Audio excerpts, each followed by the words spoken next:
everybody. I think we're live. Yes. Oh, they're telling Wow. us that we're live. We were just like talking about movies we want to go see. Okay. Hi. We're excited to be here. We have a great afternoon panel afternoon panel this afternoon. Thanks for being here. Thanks, rAVe and LAVNCH, for having us here today. Um, Today, we have got an excellent group of people. We're talking about ProAV trends and things that we've been working on, things that we have been seeing in the marketplace. And we just wanted to talk to you about it today. So, Erica, please, you've been here before. Go ahead and please introduce yourself. Hi, my name is Erica Williams. I am currently an AV designer for Henderson Engineers based out of Kansas City. It's been a while since I've done one of these, so I'm happy to be back. And yeah, you said it right, Alexis. We've got a great panel here today. Absolutely. Thank you for being here. Yeah, thank you. Miss Kristen, how about you? They call me Kristen sometimes. I'll defer to you on that. So, Hello, everyone. Kristen Price. I've had over 10 years of AV experience. I am also glad to be here as well. Thank you for having me here. great. Thanks for being here. Hi, everybody. My name is Alexis LeBroy, and I've done a few of these launch events, and very well should be more active, but love working with rAVe, and I am the director of the Audiovisual Services Division at Midpoint Technology Group. We are based in Columbia, Maryland, which is between DC and Maryland. Yeah, we're here today. I wanted to get us kicked off and just start talking about some of the things that we have been interested in. One of the things is that's especially interesting to me as a person who lives in DC proper is the we haven't had a full return to office for the federal employees, and it's affecting real estate and in the DC market. It's something that's happening across lots of the cities around the country, no matter what area you're in. And we're seeing some different changes in the way that those cities are addressing needing to bring people back to the downtown areas. And what I wanted to know from you two is, what do you think about that? What are you seeing in your areas? How can consultants, designers, AV integrators, how can we get into some of what is tap into some of the new markets, the newly forming markets that are happening in the downtown areas? How can we get a piece of that? Erica, you want to start? Yeah, I was going to ask Kristen if she wanted to go first on that one. I can start. All right. I can start if you want. Kristen, how about you? I can start. Okay. I think we just need to be some of the ideas we can do is a lot of people, since they're working from home, may not have environments where it's conducive to having like a nice setup. And maybe we can like utilize those spaces for that, like if you're doing podcasts, or if you're doing like, if you have like a YouTube channel. I don't think it's the end. I just think we just need to revise how we go about day-to-day business, because we realize with COVID that we don't really need to be physically in the office. We can still do our jobs just as effectively and bring more to the job. I noticed when my previous employer, when we all decided to be home, like I was able to be like creative and think of ways how we can better serve the customers. Mm-hmm. So I think we just need to embrace this, because I know there is this fight between, like, oh, we got to pay the bills, and then you have the surrounding businesses that needs us to come back. But I think with everything, we just have to evolve, with the times, because it's not really required for us to have butts and seats literally. So, yeah, that's just a couple things I'm thinking we can do with the buildings. And then I also read where they are converting them to apartments and condos, so that's not a bad idea neither. So what do you think, Miss Erica? Well, I kind of have two thoughts.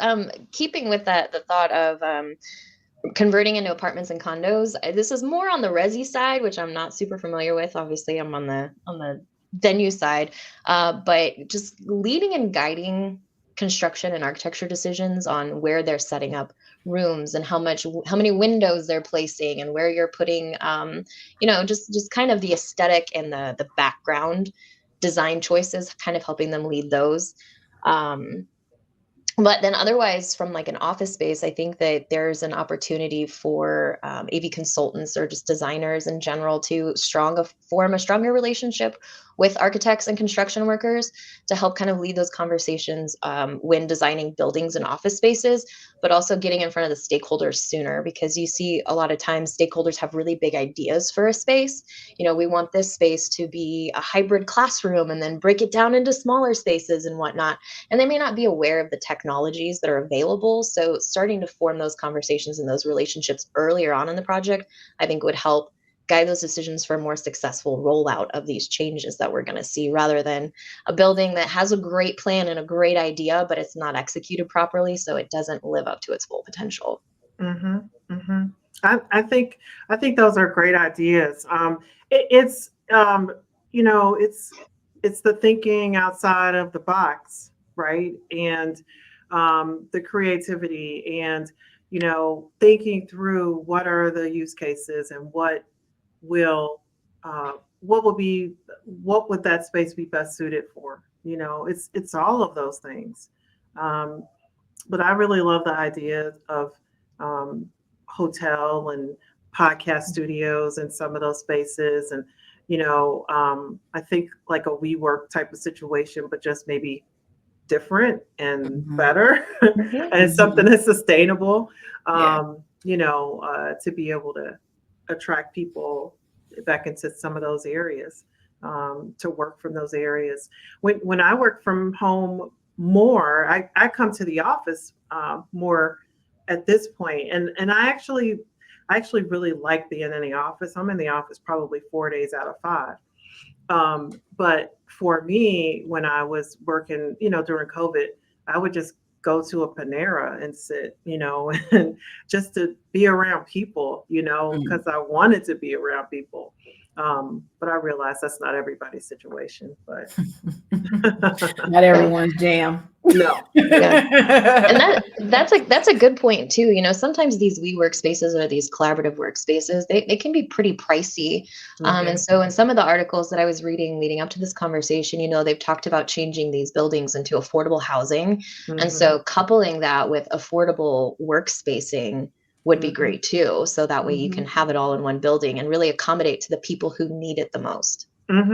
They're making the spaces very attractive, with the public areas, the rooftop decks with, the bright displays out there, so you can see it in sunlight. It's they're making those spaces very attractive. And I think the goal, like initially it's, I got to get this paid for. So I've got to charge XYZ for people to utilize the spaces temporarily. But I think if people just thought more longer term, maybe smaller fees up front, over a longer period, the whole subscription idea, then they may be able to attract more people. Yeah, definitely. So what are you seeing? What are you seeing in the way that I was talking to Erica about this when we talked before, but just thinking about different technologies and future forward type of technologies. What are you seeing when it comes to things that are maybe something in the future that are, as we were talking about how Chris Neto posted a comment on AV and the AM maybe a month ago, I think, Erica. Ish, yeah. Yeah, about a month ago. And, about like sci-fi films and, all the technologies that come from some of those films or TV shows and some of the technology that exists today that didn't exist 20 years ago. Is there anything that you all are seeing that doesn't exist today, maybe that will exist in the future? Like, I know you don't have a crystal ball, but like if you have one, what do you think it would say? I think flying cars are eventually going to be a real thing. Not that that's really related to AV particularly, but flying cars are going to be a thing eventually. Mhm. I mentioned it's existing technology, and I mentioned it in that AV and that AM conversation, but I really don't think smartwatches get as much hype as they should. Granted, I got rid of mine because I decided to. But as far as technology goes, I mean, they really are incredible. They, the amount of information that they track about you Mhm. from your health, and they can tell you that you need to go to the hospital because there's something wrong with your heart. Like, that's amazing. But you Mhm. can also think about it from like building systems. There's apps you can control when the lights go on and off. You can walk into a room and turn your speakers on. Like, that is Mhm. really cool that it's just right here on your wrist. Like, it just doesn't get enough credit. And you think about the future applications of that, it could be huge. Mhm.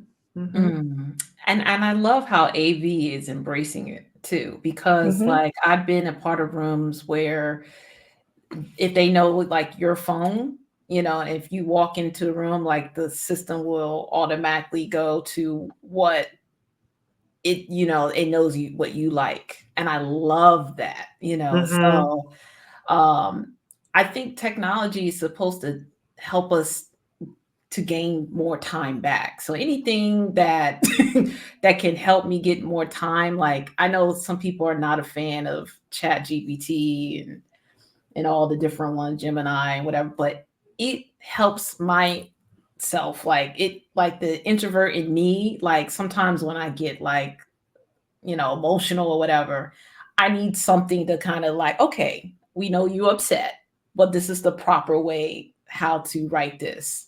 Ah. So it cuts down so much time because, before Chat GPT, I would spend literally all day because I'm like second guessing myself.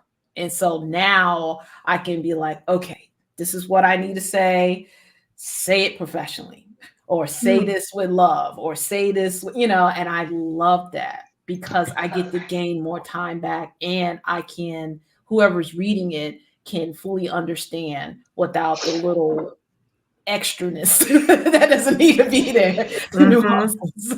Mhm. So yeah, I am and then like I think there was another movie too on that list. Was it Joanne's Awful?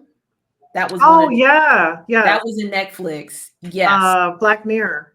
Yeah. Yes, yes, yes. That was Yeah. amazing. That Mhm. where the technology is faster than the reality. Mhm. Like, what? Mhm. Like, It was live. Everything was happening right. It was live. It was but yeah, it was and kind it of was crazy. fake at the same Mhm. time. And then it Mhm. it, it led the character like thinking like, wow, is this really happening? Like, is Mhm. this really real? I I do foresee that getting really close Mhm. to react. Like, I mean, sometimes when I watch certain things, I do notice there's a little like a jitter in someone's face, like looks, not natural. And I'm Mhm. like, hmm. Yeah. Is this live or is it Memorex? Yeah. Well, yeah, Mhm. I mean, we're at a time where we don't know what's real. Mhm. We don't. Yeah. I So, know. I know. That's a little that's a little scary to me. Because anybody who asks me about AI, I'm just thinking I go right to like Terminator. That's where I go. I I can't go help to it. Eagle Eye, the movie Eagle Yes. Eye with Shia LaBeouf. My brain Hmm. goes right there, and I'm like, no, stop it all. Right. Right. Stop it. But I mean, there are like so many. I've seen so many demos, and I've heard so many people talk about some of the really good applications And Kristen, what you just talked about as far as writing an email, that do you think it removes the emotion? Do you, I mean, is that In one my of the case, things? I need it. Hmm. In my case, I need it because sometimes, when you get those emails per my email, you're like, Yeah, oh, okay, yeah, I'm here ready we to go. rock and roll now. Yeah. Yeah, So like, yeah, but you don't need to always respond with the same energy that's thrown back at you. Sometimes it's just best to just keep it professional. yes. So Mm-hmm. yes, it helps me. And then also there's settings where you can say to add emotions. Mm-hmm. Sometimes I can be Mm-hmm. emotionless, especially when I have to put an email together. Mm-hmm. So it just, for me, it just helps me out a lot. So I embrace it probably more than most people because, like I said, I'm an introvert, and sometimes I don't have the right saying. I had a hiccup with Miss Erica, and I'm just like, oh, so I need some help. So Well, people I don't I judge think me. that's cool. It's Yeah, so bad.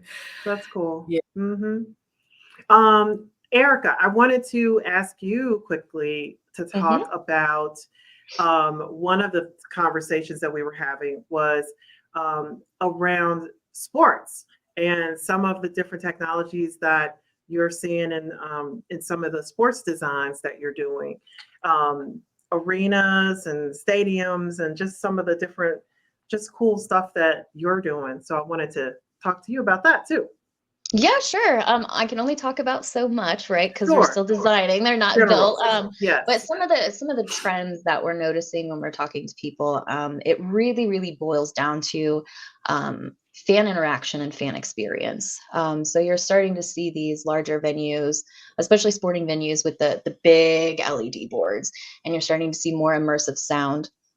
But beyond that, you're starting to see more interaction with your cell phone. Everybody has a cell phone, and there's no better way to get somebody engaged with what's going on than the device that's right there in their pocket. So you may see it at concerts. People are holding up their phones and waving pictures, and or it's changing the light because they have an app or whatever. Mhm. But like in sports venues specifically, we're seeing a lot of phone control starting to be talked about for your premium suite spaces. So you walk in and you can order food, or you can change the TV channel, or you can do whatever you need to within your suite just from your phone, and you don't have to fumble with a bunch of remotes or anything else like that. It's right there. You can click it and you get back to what you're doing. So those are kind of a few of the things that we're starting to notice with the stuff that we're working on. Very cool. Very Mhm. cool. Kristen, have you been to any venues lately and saw some cool stuff, or have you have any, you want to chime in on this?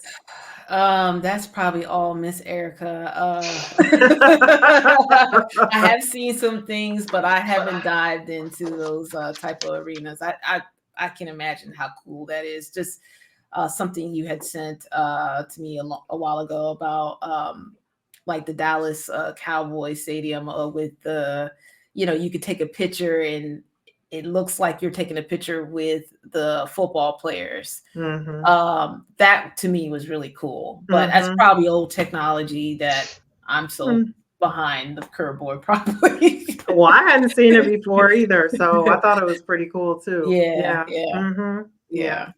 yeah. And not sure if you're going out to either of you are going to Infocom in June, but I have been wanting to get into that new football stadium Oh, because, Allegiant. yes, thank you. Mhm. I Mhm. remember seeing as it went up, all the not the before pictures, but as they were building it a few years ago, and watching the scoreboard, the LED scoreboard go up, and then turning everything on, and it was like, I don't know, it was exciting. It's like seeing the Sphere in Vegas. It's just, you drive around the city and you see this. When you land in the plane, you're like, what the heck is that?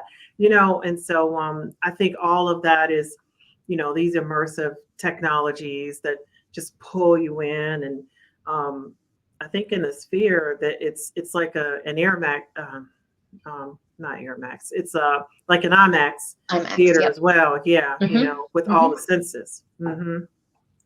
Yeah, I think it's interesting. I don't know about everybody else, but especially for me, one of the things about it is during COVID and when we were all at home, we got used to the smaller technology and we got used to the stuff that we needed to get by for our job or just to entertain ourselves for a little while. And now we're getting back out into the world and we're starting to see these big things and they're just cool, Mhm. right? They're just Mhm. cool because they're the big new things that we haven't experienced before. So I get giddy as well. It makes me very excited. Yeah, absolutely, absolutely. Kristen, I wanted to talk with you because I wanted to know from you what are some things you're doing. We talked about personal branding in for technology folks, right? There's a lot of folks who have experience with looking for new employment, with starting over. Um, Putting themselves out there.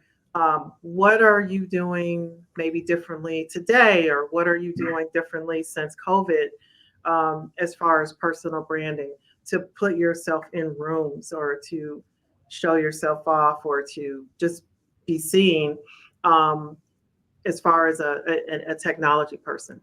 Mm, that is a great question. Um, so with the whole branding, like I'm just learning more about it because I didn't define it like that.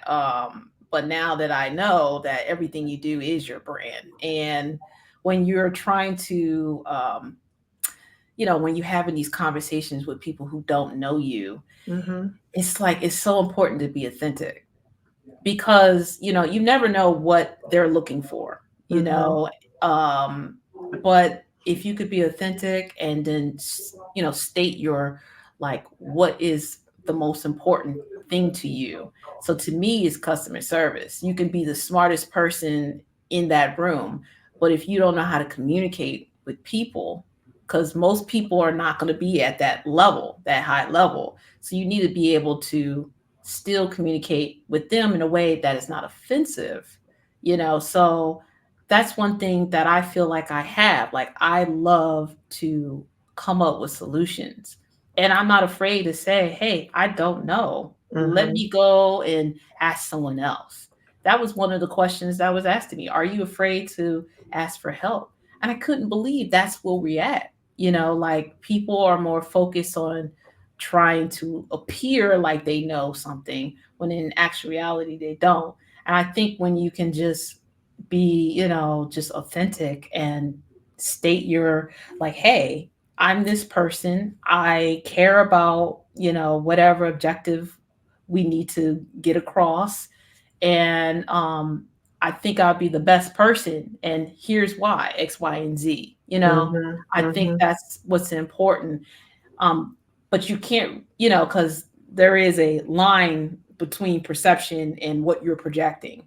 It's Mm-hmm. definitely a line. So you just want to try to make sure you align it as much as possible, especially, people who are getting to know you. So Mm-hmm. I think it's just very important that you are your brand. So, Mm-hmm. Great, yeah. great. Erica, what about you? Have you done anything different or kind of stayed the same? What do you think? I've thought a lot about this. I don't know what it is about the word brand that just kind of irks me the wrong way. It's almost like it's like you're, I don't know, it just the way that I equate it, it's just like you're selling your identity or, Mm, it's weird to me. I absolutely honestly agree that, be authentic, lead honestly with yourself. But something that I think gets lost in these conversations sometimes is don't pressure yourself to try to come up with a brand. It is okay to just be enough. You don't mhm, have to try to go too hard or try to, say like Kristen said, try to say something that you're not or whatever. Like it's okay to just be enough and just be that and be yourself and just call that your brand. That's it. I love it. I think Yeah. it's very simple. I love it. Well, we are we are actually getting close to our time. So I wanted to thank you both for talking with us. See, this went like really fast, right? Um, um, and it was not painful, right? So I just wanted to thank you both. Kristen, will you tell people how they can reach you if they want to um, connect with you? I'm pretty much on all platforms. I'm known as K Breezy. Like I said, I have a lot of names. Okay. Sorry. But yeah, you can reach me at my email. That's probably the best way to reach me. And that's price.kristin, KRISTIN17 @gmail.com. Okay. And Erica, how about you? I am also all over social media with some variation of haircut as the handle. But the quickest way to get me probably is through LinkedIn. Perfect. Okay. And then for me, I am Alexis LeBroy pretty much everywhere that I can be found, LAVROI. I, again, just want to thank you all for being here. And thanks for your time today. And hope everybody has a great day.